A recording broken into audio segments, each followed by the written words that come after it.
First, let me say thank you very much for taking some time out and letting me speak to you guys. I want to say thank you to Dion for inviting me down. It's a privilege to be here. I want to also acknowledge Pastor Zebediah, and thank you for having me at New Eclipse Church. Thank you. Thank you so very much. It is on my places that I'm at right now, so everybody knows exactly where we are. And come on down, enjoy the service here. All right. Been here for a long time. Thank you. A long time. Yes.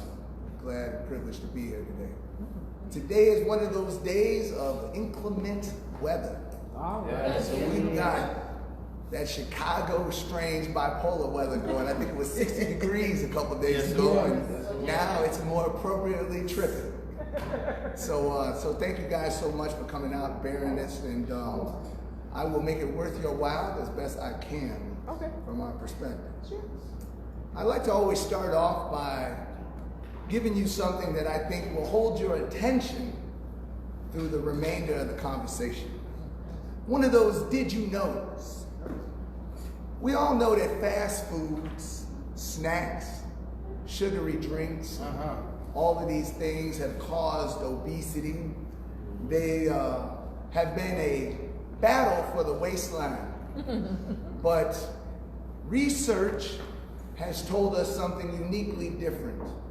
Believe it or not, research has told us something that is by far scarier than the heart disease, the diabetes, the type 2 diabetes, and the hypertension and everything else that's associated with the diet. What research has just told us is that a bad diet causes this fat, this plaque that's in our arteries to cause this influx of insulin in the bloodstream. But what happens with that insulin is it goes to our brains. It actually rots your brain. What I'm saying to you right now is that research has just found out that the hyperinsulin in our blood system is causing dementia and Alzheimer's disease. I just bought a gym. I bought a gym because the place that I was at for 15 years had sold to a development company that now has a great business, that they open up elderly homes, but these elderly homes have a niche. And that niche is cognitive decline. Because unfortunately, as our elderly's memories have started to decline at a greater populace, unfortunately, our information about how that happened has seemed to decline at a precipitous rate. What I'm trying to tell you right now is that so many of us are underprepared for the toxicities of our diet that it is imperative, and I do mean imperative, that we have an opportunity to speak in common community settings and talk about the importance of modeling the kind of lifestyle that not only makes you look good, but will save your life. Remember, it's not about just looking good. It's about living and celebrating a healthy life. See, every year, millions of people join a health club. Oh, it's rampant. And they make these resolutions that somehow, some way, even though they was out drinking the night before and eating everything they could possibly stick down their throat, today, we're gonna change it all.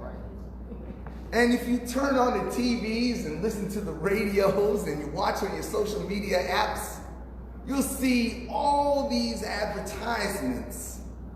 And they're telling you how easy it's gonna be for you to lose unbelievable amounts of weight.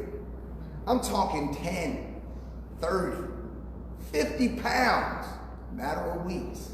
Oh, but you gotta take this pill. Matter of fact, it won't happen unless you buy this piece of equipment, or you try this new exercise program, or at least get you one of these health shakes or protein bars. And many of us have lost weight. Many of us have lost the same weight over and over again. And that's all right, because that shows our determination. Because none of us want to be unhealthy. We don't wake up in the morning thinking, how can I mess up my life? No, we don't do that. See, in actuality, what we come to find out is that most of the things we do wrong for good. We do them because in a strange way, we have adapted the belief that it will better our life, even if it's in the moment. So many of us are living moment to moment because we've dealt with so much worry about the future, so much pain about the past, that we just want to have a moment to ourselves. I want to talk to you about why we have to change this mindset and why it's so very important for us to model the kind of behavior that others can be encouraged by. See, we learn quickly that losing weight is not simple. It's not easy. Getting in shape, it's not as quickly as they would lead you to believe. I oftentimes am confronted by clients who come to me and they say, well, I was thinking that I was supposed to lose 10 pounds by now. Well, you know, it's only been 4 days. Well, all the commercials, all the advertisements say that if I did this instead of did that, which would have been cheaper, I would have lost all this weight. But we don't realize how unregulated these so-called statements can be. See, getting into shape is not a sprint. In life's terms, it's a marathon. I tell people all the time, getting in shape is not a destination. It's a journey. It's a journey where every corner you turn and every direction you go, it dictates your path towards continued success. See, heart disease, high blood pressure, diabetes, many of the cancers that we're suffering from right now, bladder disease, stones, kidney stones, all of them, osteoporosis, gout, respiratory diseases, sleep apnea, autoimmune diseases, all of them have been linked towards our diets. Now, we know that they're not directly, specifically the reason, but in life, everything's connected to everything. And the thing we need to know is how deeply connected the food choices we make are to our long-term health and well-being.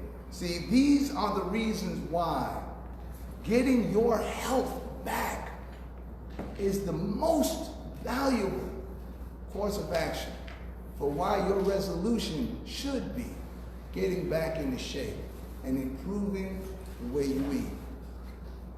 Let me say, my name is Tony Duncan. I own a fitness center. I've owned and operated fitness centers for over 15 years. I've been a fitness expert, a nutritional coach, a life coach, a wellness coach, and I help people feel better. That's my job. I wake up every day and I try to make somebody better. And I get that privilege. It's something about, I talked to a gentleman, he was a credit collector. You know, he called us, ma'am, can I talk to you, please? You owe us X amount of money. And see, he felt good, he made a lot of money. But nobody was happy to see him. And it's an amazing feeling where everybody you see smiles at you and you smile back. It's a privilege, it's an honor to try to help people to see their own personal empowerment by using adaptive strategies that allow you all the reward through your hard work. Initially, I was trained in my nutritional counseling that a calorie was a calorie. Didn't matter where it came from. See, I was taught that it wasn't about the quality of the food. It was about the quantity of the food. It was all about calories out, not so much about the calories in. It was about burn more, eat less if you choose, but burn more to lose. So everything was fitness related. That allowed us to be able to start using this influx of so many dangerous foods under the guise of health products. I want you to understand that in the 90s, Bill Clinton signed an act that allowed almost anything to be called a supplement, because no longer was it the federal government's responsibility to regulate these so-called benefits. And this has caused us a precipitous decline in our ability to trust the things we call healthy. It's a personal issue. See, 10 years ago, my father had a heart attack. Now, it was my father's second heart attack, and this time he was about to go back into surgery, and they were going to put a fourth and a fifth stent into his clogged arteries. How many of you know that just 3 months ago, CNN and other credible news stations reported that that isn't really how you fix heart disease issues, but it made them a lot of money. We have been the victims of marketing. We have been the victims of our own ignorance. And unfortunately, as we all know, we perish because of that same ignorance. See, he was a business owner. He owned a construction company, and what he liked to do was he liked to have all his crew meet him at a restaurant for breakfast before work. So he was one of those people who believed that if I feed you all, you understand how important you are, how valuable you are to me. If I take some time and share food, break bread with you, then you'll know how much I care about you and not just the money. So every single day he picked a nice restaurant, somewhere everybody liked, somewhere where you could get scrambled eggs, bacon, grits, gravy and biscuits, all the things we loved, right? Every day. Every day. If he had enough money to do it, he'd do it. Sometimes it was all the money he had, and he walked out feeling good because he did it to show how much he cared. See, he was put on a very, very aggressive medical cocktail because they cracked open his chest. So many of us know we have a family member, a loved one, who had to experience so many of these same things or something very close, similar, even worse. And these medicines, the steroids that left him bloated, there were blood pressure medicines that left him nauseous and delirious. He was in real bad shape. A lot of us, we go home right now and we think about our relatives who are going through something like that. I pray none of us right here are going through anything like that, but it's a real issue that our society is being just beaten down with. See, my dad was a very strong man. Never saw him sick. Never missed a day of work. Confident and always put his family first. I wanted to help him, but the truth of the matter is the doctors said it wasn't about his diet. They said you just got bad genes.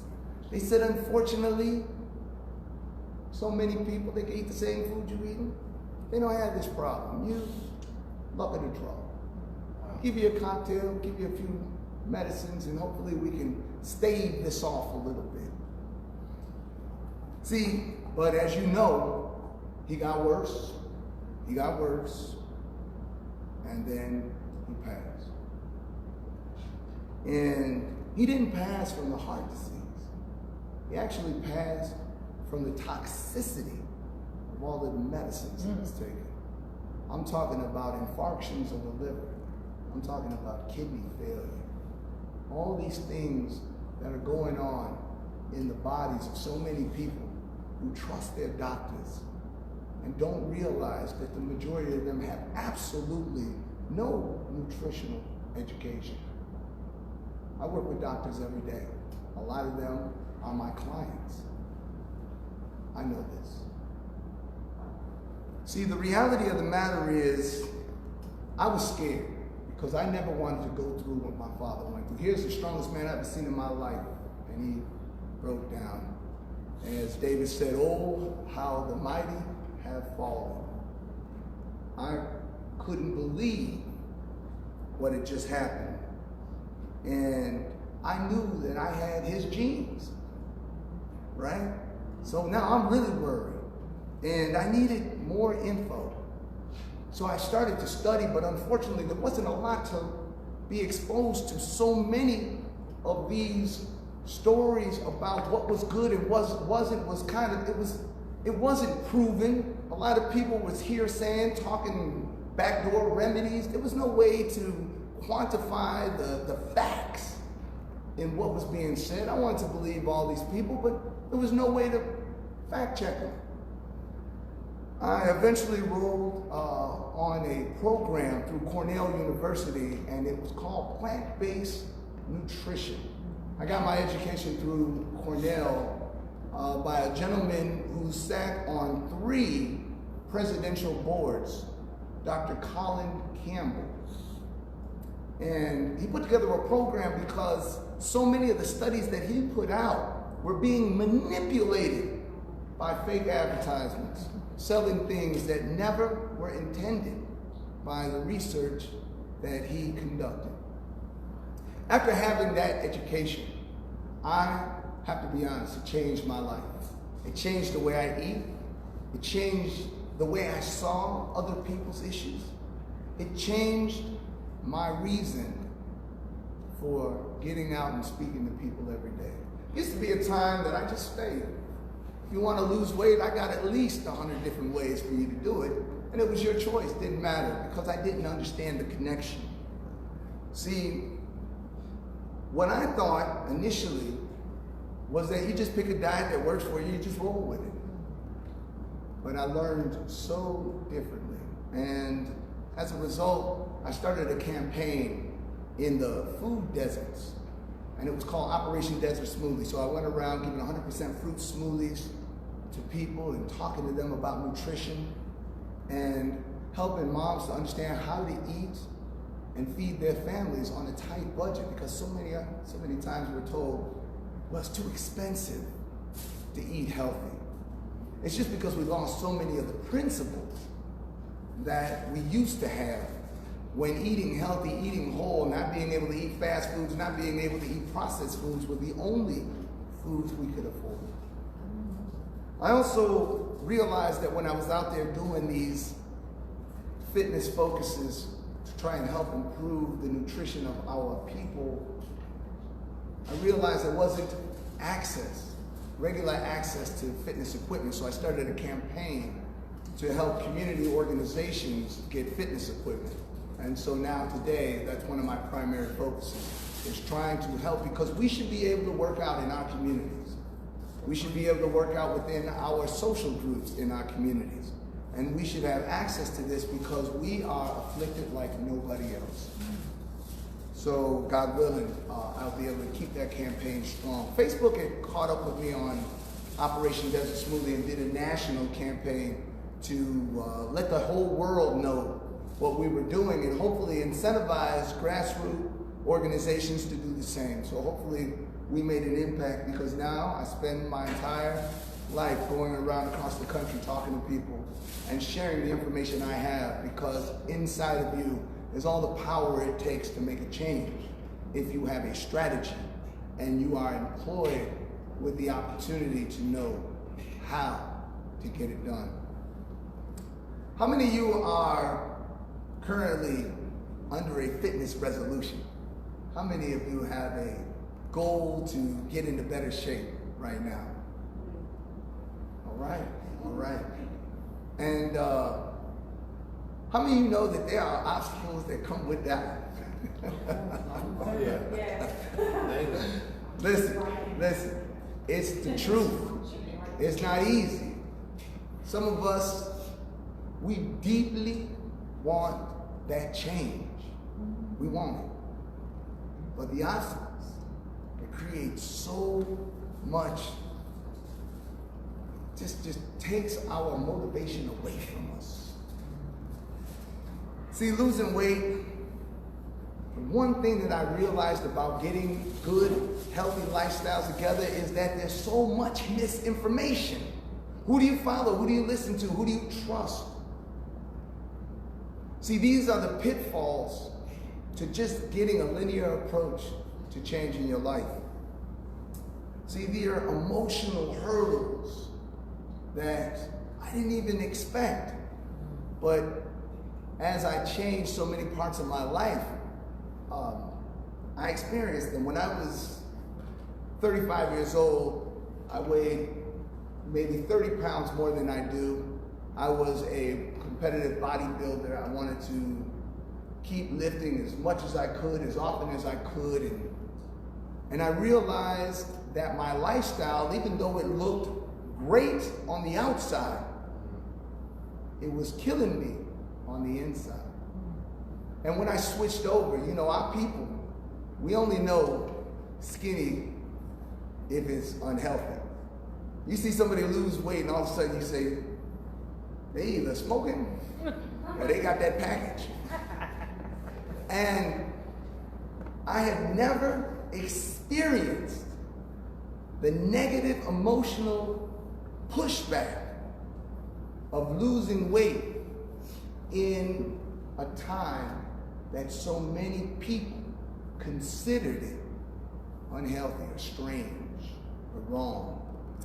See, there are three major things that I like to talk about when it comes to making a lifestyle change like this. There are three things that most people don't realize they're up against when they put these goals into motion.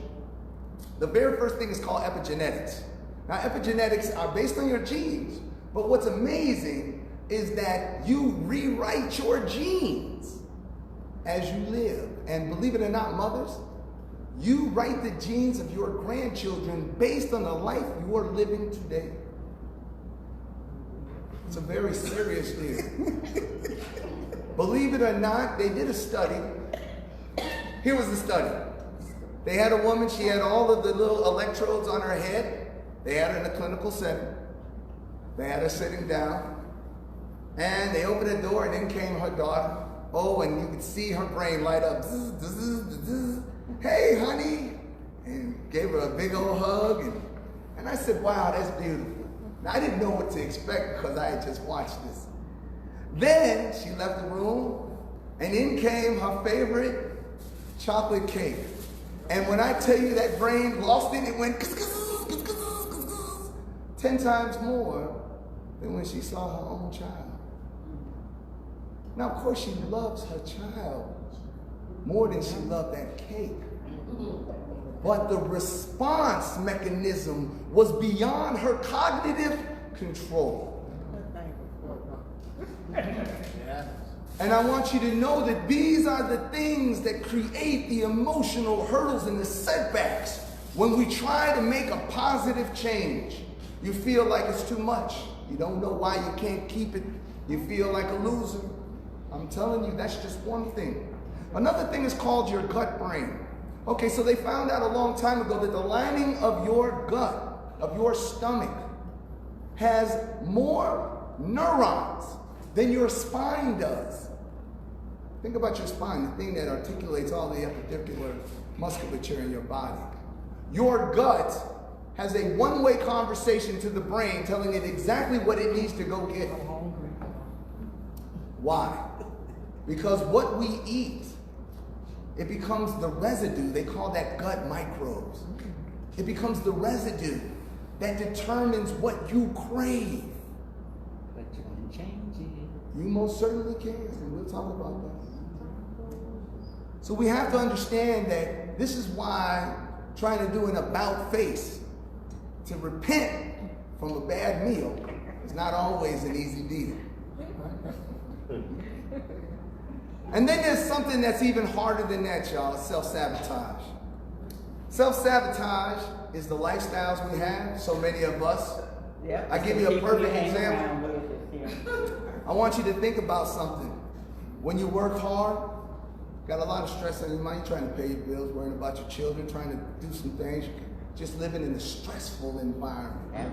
You can't sleep, you don't sleep well. Well, they did a study, they found out that the only reason the brain can assume that you are not sleeping is because you must be hungry. That's right. This is the reason why at night, when you don't sleep, you immediately get hungry. That's right. See, they tried, yes, oh yeah. So they tried to study other animals.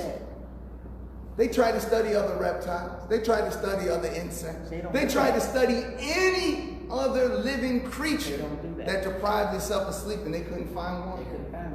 Couldn't find not one of them. That's us. Just us, yes. We're a strange beast. But the third thing is that, of course, we don't have an effective strategy. And that's why I'm here today, is because I want to talk to you about 9 reasons and 9 strategies to focus on so that we can change our health and in turn change our lives. One of the major issues as I speak to people, and again, I tell you, I'm a fitness coach, I'm a lifestyle coach, I'm a career coach, I deal with all kinds of mentoring opportunities, and one of the first things that I understand is people they don't know their why. They know their what, but they don't know their why. See, what is surface?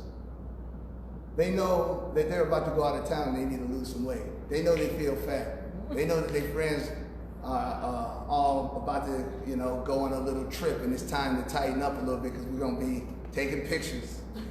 But see, the thing is that if you don't know your why, you'll never make it through the tough parts.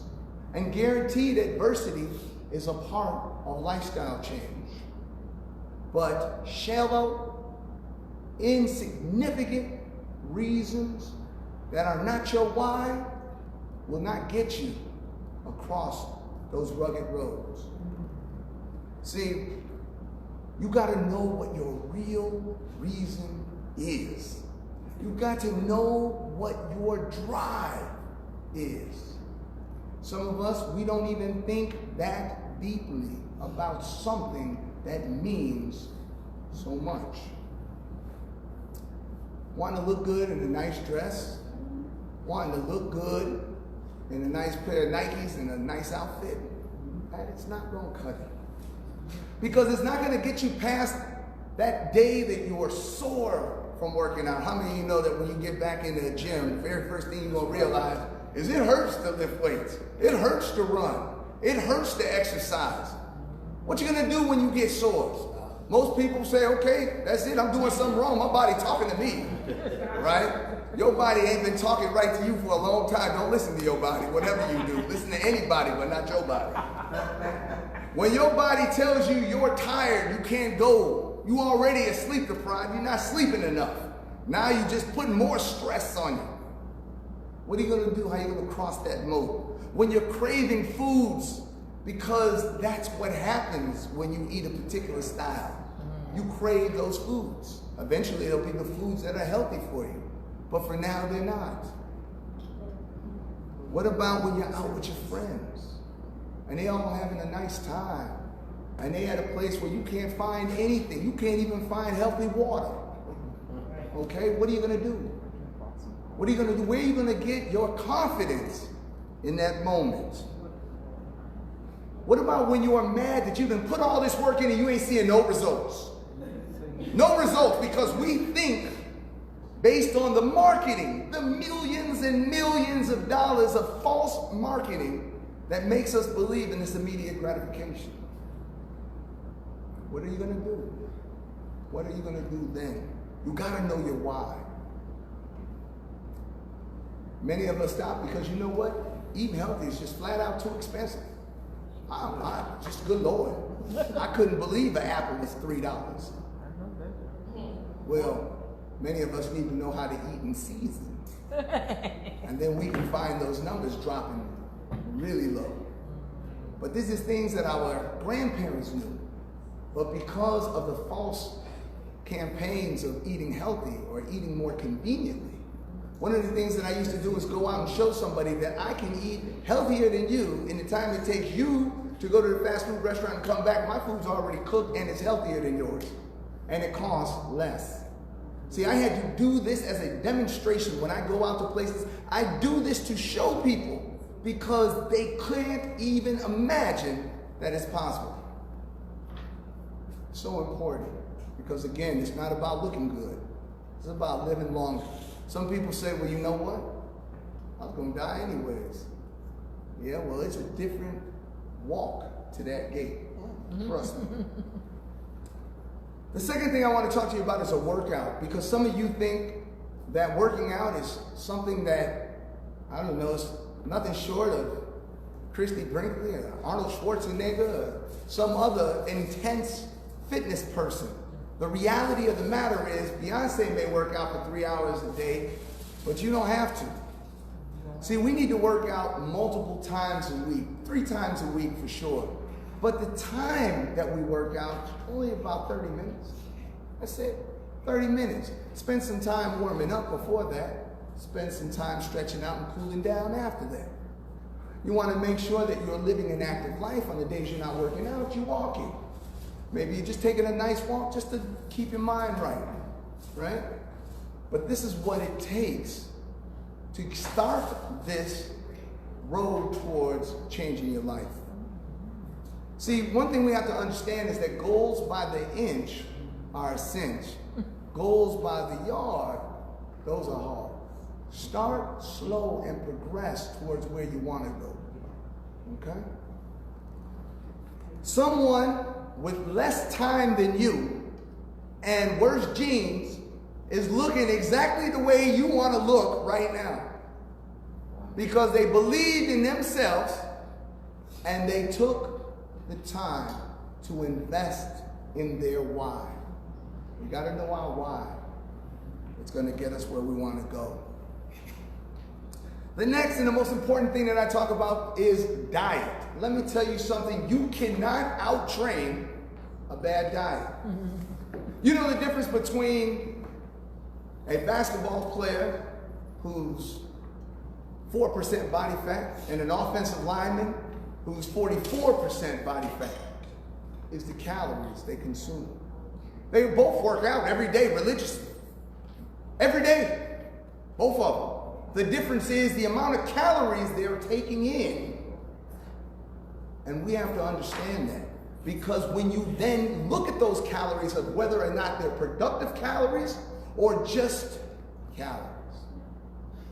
And understand that the body, especially ladies, mothers, your scrutiny internally of food that is non-productive is twice as harsh. See, what the body does with calories that it doesn't need, calories it doesn't quite utilize, immediately storage. Immediately storage. And we all know that we got a lot of space for storage. See, one of the things that I tell people all the time is now in 2020, it is so easy to keep a food journal. You don't have to write anymore. All you have to do is take a picture. Take a picture of what you ate. I dare you. Take a picture every time you eat. Just take a right there. Okay? Don't share it with anybody. I mean, that's your personal stuff. Because what I want you to do is at the end of the day, just slide through those pictures and see. Because some of you have beautiful things. Like, for instance, you may have a very nice car. And I guarantee you don't pull up to the dollar store pump and just throw all kind of crap in there, because you know what would happen. You would destroy your investment. Some of you are destroying the most important investment you can ever have. Because the investment that you have is what is empowering your happiness. Your investment is how you see your children. Your investment is how you share your life with your loved ones. Your investment is you. And we need to take better stock in the investment we call meat. See, we have to change the way we shop. But one of the first things that I encourage people to do is before you go out there to a grocery store, would you please eat? Yeah. Don't go to a grocery store hungry.